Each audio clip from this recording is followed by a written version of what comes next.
फिल्में हमें हंसाती हैं, कुछ फिल्में हमें रुलाती हैं और कुछ ऐसे भी फिल्म होती हैं जो अंदर से दिल को झकझोर देती है। कुछ लोगों का यही मानना है कि 2025 में जो आमिर खान की फिल्म आई है सितारे ज़मीन पर, वो एक ऐसी फिल्म है, एक ऐसी कथा है जो हमारी गहरी समाज से जुड़ी हुई है और लोग इस बात को कह रहे हैं कि ये फिल्म जो है ये हमारी अंदर से दिलों को झकझोर देने वाली है। ये उस सच्चाई को उत्पन्न करने वाली है जो कहीं ना कहीं एक व्यक्ति होता है जो दब करके रह जाता है और समाज में आगे नहीं बढ़ सकता है। लेकिन ऐसा क्या हो गया है कि भारत में इस फिल्म को रिलीज होते ही ट्विटर पर ट्रेंडिंग किया जा रहा है, एक्स में ट्रेंड हो रहा है #बाइकॉट सितारे ज़मीन पर। ऐसा क्या हो गया है, इस वीडियो में इसके बारे में भी पूरा तफसील से जानेंगे। लेकिन आपसे रिक्वेस्ट ये है कि यदि हमारे चैनल में आप पहली बार आए हैं तो चैनल को सब्सक्राइब जरूर कर दीजिएगा और वीडियो को लाइक करके दूसरा तक शेयर जरूर कर दीजिएगा।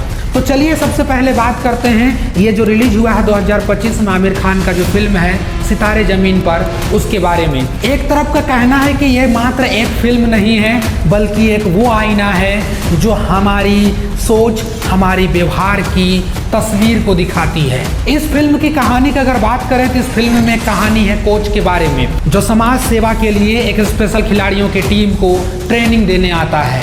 लेकिन असल में यही खिलाड़ी ही उसे इंसानियत का असली मतलब सिखा जाते हैं और यहीं से शुरू होता है एक सफ़र जिसे कहा गया है दिल से दिल तक। कभी आपने सोचा है कि जो बच्चे बोल नहीं सकते, हमारी तरह दौड़ नहीं सकते, लेकिन उसके अंदर भी एक दबा हुआ ही सही पर सपना जरूर होता है। बस उसे जरूरत होती है एक भरोसे की और एक हौसले की, जो कोई एक इंसान आकर के केवल कह जाए कि ये तू भी कर सकता है। और इसीलिए लोग आज चर्चा कर रहे हैं इस फिल्म का। इस फिल्म में लोग यही कह रहे हैं कि यह बात जो अभी आप लोगों को सुनने के लिए मिला आमिर खान की इस फिल्म में बहुत खूबसूरत अंदाज में ये कहती है जो कि हर एक लोगों का आंखें को नम कर देती है।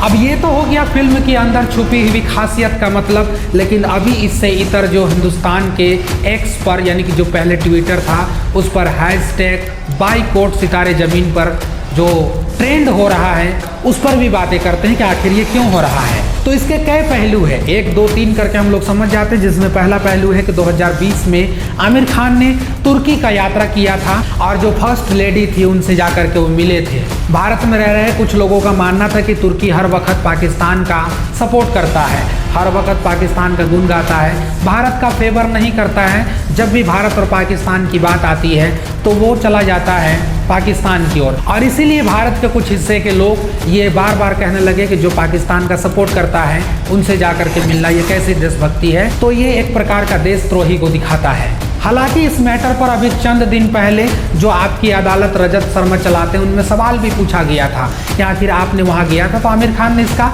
बहुत सीधा सपाटा जवाब भी दे दिया कि तुर्की पर जब भूकंप आया था तो भारत ने भी बहुत मदद किया था, भारत में उनको दवाइयाँ दी थी, भारत ने उनको बहुत सारी मदद पहुँचाई थी। लेकिन इसमें सरकार को भी नहीं पता था कि युद्ध जैसे होगा भारत और पाकिस्तान का वैसे तुर्की पाकिस्तान की ओर बदल जाएगा। तो ये आमिर खान कहते हैं कि जिस प्रकार से सरकार को नहीं पता था वैसे मुझे भी नहीं पता था कि ये लोग इतना जल्दी बदल जाएंगे और इसमें कोई उतना बड़ा इशू करने वाली बात नहीं थी। जब एक सरकार को, एक खुफिया तंत्र को ये बात नहीं पता होती है कब इंसान कब बदल जाए किसकी ओर, तो मैं तो बस यही चाह रहा था कि मेरे भारत के जो सरकार है, भारत का जो गवर्नमेंट है वो तुर्की से एक प्रकार से मतलब मित्रता दिखा रही है, उसी बेसिस पर मैं भी जाकर के मिला था। तो ये उन्होंने आपकी अदालत जो रजत शर्मा चलाते हैं उस पर जाकर के बयान दिया था, उनसे सवाल पूछा गया तो उन्होंने बाकायदा बताया भी था। अब दूसरा कड़ी क्या है, तो दूसरा कड़ी है अभी जो भारत और पाकिस्तान के बीच में युद्ध हो रहा था। पहलगाम अटैक के बाद भारत ने जो ऑपरेशन सिंदूर का एक मिशन चलाया था, उस मिशन पे बॉलीवुड के जितने भी सितारे थे लगभग सब चुप बैठे थे, कुछ बोल नहीं रहे थे। इसलिए भारत के कुछ मेजॉरिटी जनसंख्या है वो लोग बार बार सवाल उठाने लगे कि आखिरकार जब भारत इस स्टैंड को ले रहे हैं तो वहाँ के खिलाड़ी, वहाँ के जो राजनेता या वहाँ के जितने भी लोग हैं वो लोग पाकिस्तान का समर्थन कर रहे हैं, लेकिन हमारे भारत का समर्थन ये लोग क्यों नहीं कर रहे हैं। तो ये एक दूसरा मैटर था जिनमें बहुत ज़्यादा ट्रोल किया गया था, खास करके खान ब्रदर्स को, यानी कि खान साहब लोग को। हालांकि बाद में इस पर चुप्पी तोड़ी गई थी, उसके बाद में बोला भी गया था, लेकिन लोगों ने कह दिया ये तो पब्लिसिटी स्टंट है, ये तो दबाव बन गया, इसलिए जाकर के ऐसा किया गया। तो ये हो गया आपका दूसरा रीजन। और तीसरा सबसे बड़ा रीजन बताया जा रहा है वो है ट्रेलर को लेकर के। सितारे ज़मीन का जो ट्रेलर आया था उसका कुछ सीन बताए जा रहे हैं कि 2018 की स्पेनिश फिल्म जो था जिसका नाम है चैंपियन, उस फिल्म के मिलती जुलती यानी कि उसी फिल्म से कॉपी पेस्ट किया गया है।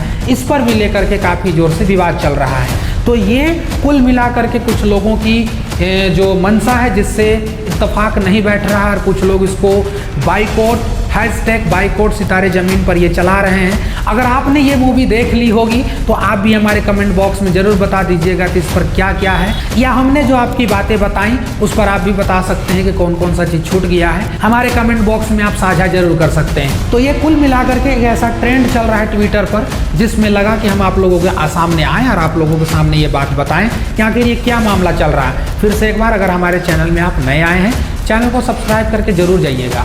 आप जब सब्सक्राइब करते हैं, आप जब कमेंट करते हैं, हमारा हौसला बढ़ता है, लगता है कि हम आप लोगों से मिल करके जुड़े हुए हैं, आप लोगों से मिल करके हम बातें कर रहे हैं। तो प्लीज़ आप लोग इस वीडियो को लाइक ज़रूर कर दें, दूसरा तक शेयर ज़रूर कर दें। अगर चैनल को अभी तक आपने सब्सक्राइब नहीं किया है तो सब्सक्राइब करके रख लें, क्योंकि हम बहुत सारे ऐसे वीडियो लेकर आते हैं जो करंट अपडेट पर टिके हुए होते हैं, करंट अपडेट पर आधारित होते हैं। शुक्रिया, जय हिंद।